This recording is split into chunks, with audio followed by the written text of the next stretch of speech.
6,000 years. I was amazed when I was shown hemp castles and all the hemp products that are currently available in your country. It may sound strange to hear such a thing from a foreigner, but when I saw the Czech Republic, something inside me felt like I had just come home after a very long absence. Here before me was a country whose population seems to not have been brainwashed by all the false propaganda about hemp.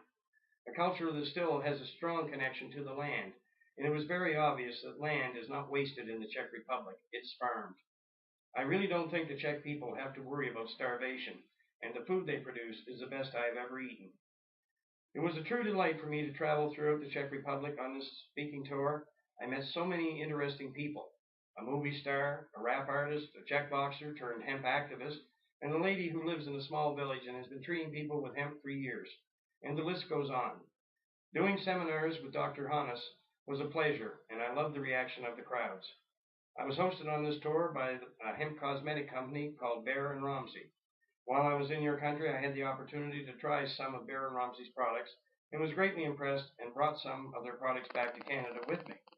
I think Bear and Romsey Cosmetics Company have a wonderful future. Yinrich Bear and Milan Romsey took a Canadian who could not speak a word of Czech and made this speaking tour a great success. They also took me to a great number of clubs, the Metro in Olomouc, the Marley Club, the Eye, it was called the Eye something, I'm not sure, in Prague, a snowboarding club, and the Cross Club, etc. I will leave it to Yinder to fill in the proper names. I would like to advise anyone traveling in the Czech Republic to visit these clubs. Each one has its own unique atmosphere, and I think you will love them. Also, Baron Romsey introduced me to some of the best equipped grow shops I have ever seen. Yindra and Milan were a pleasure to be with, and I want to thank them for making this tour possible. I would also like to thank a lovely lady by the name of Hanka for showing me Praha. The city is just beautiful, and you were a delight to be with. Currently, I'm getting ready to do a hemp seminar at the Cannabis Cup in Amsterdam. Then I go on to Vienna for another seminar, and then to Berlin to do a seminar at the Hemp Museum. I am supposed to meet Yindra in Milan at the Cannabis Cup, and when I am done with these 3 seminars, I hope to be returning to the Czech Republic with Yindra in Milan. I am not sure as yet how long I will be staying, but I can tell you that I can't wait to get back to the Czech Republic. The Czech people should be extremely proud of their country, for the Czech Republic is indeed a very special place. Well, that's the article I sent in for the Hemp magazine in the Czech Republic. And now, while we're on the topic of hemp magazines, I was reading an article a little over a month ago in Weed World. You were defending, I don't know the name of the fellow, Eddie Lapp. Eddie Lapp. Eddie Lapp, yes. Eddie's in. They just gave Eddie. They just gave Eddie 10 years, and he just started his sentence here a few months ago. But Eddie Lapp is not a criminal. As a matter of fact, the person that put him in jail, the judge that sentenced him, maybe that's who should be locked up. Eddie was just trying to help people, and that's what's wrong with this world. People like Eddie Lapp and myself, we help people, and we're persecuted for it. And I mean, that's, again, is insanity.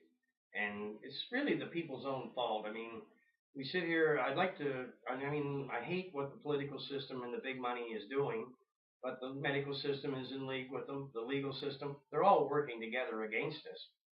So, I mean, these people, we're paying their salaries, and they're supposed to be working for us. But it's more than obvious that this is not the case. So the only thing I can see for the people to do, I mean, I don't want violence. There's already been too many people have died, and bloodshed is something we don't need. But if the Canadian people stand as one and say we've had enough of this nonsense, it all comes to an end.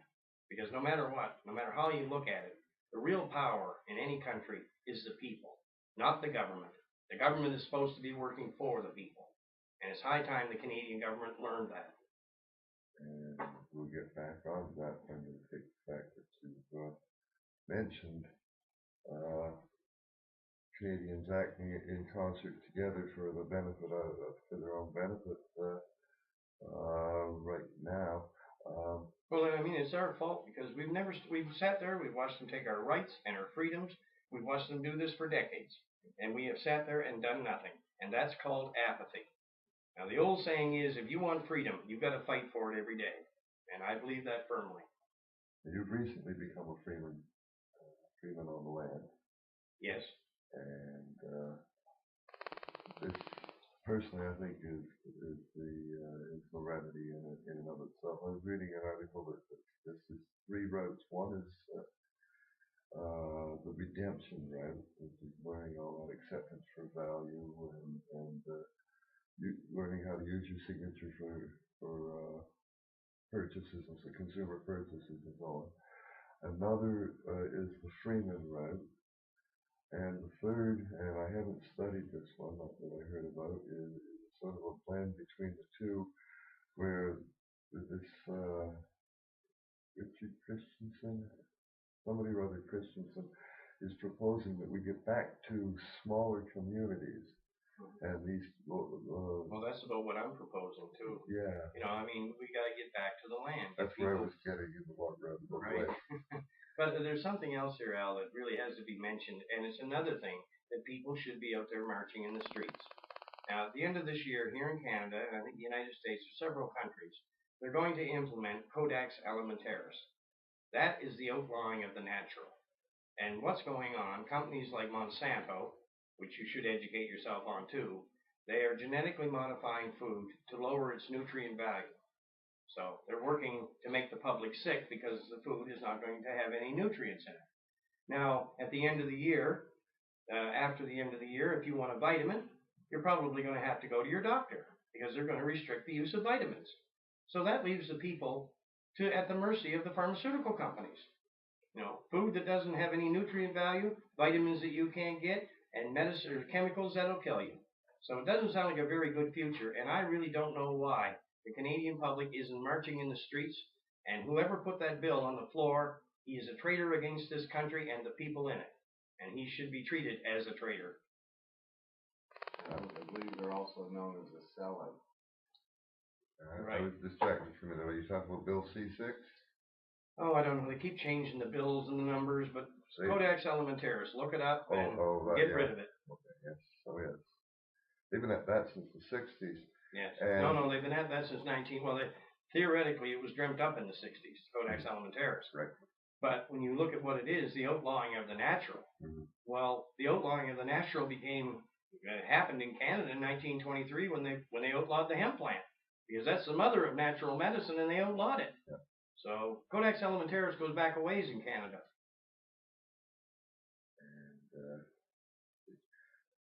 And my head just went 2 different directions.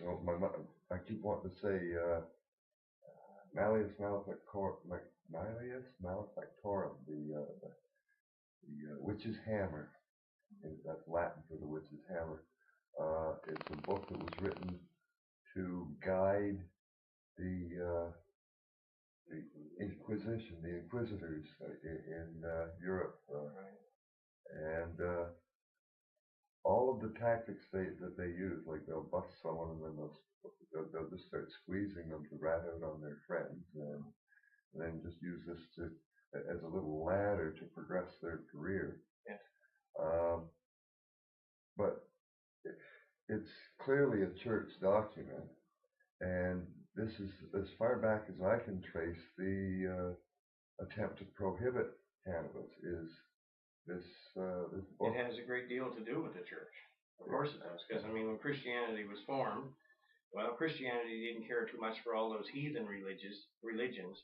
And, of course, quite a few of these heathen religions worship the hemp plant. So when Christianity was formed, of course, for a sacrament, instead of using the hemp plant, they used wine.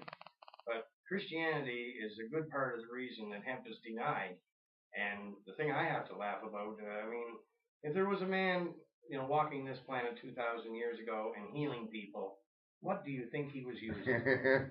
I mean, 700 years before Christ, in the ancient Persian religious text called the Vedas, they listed the 10,000 most medicinal plants known to man.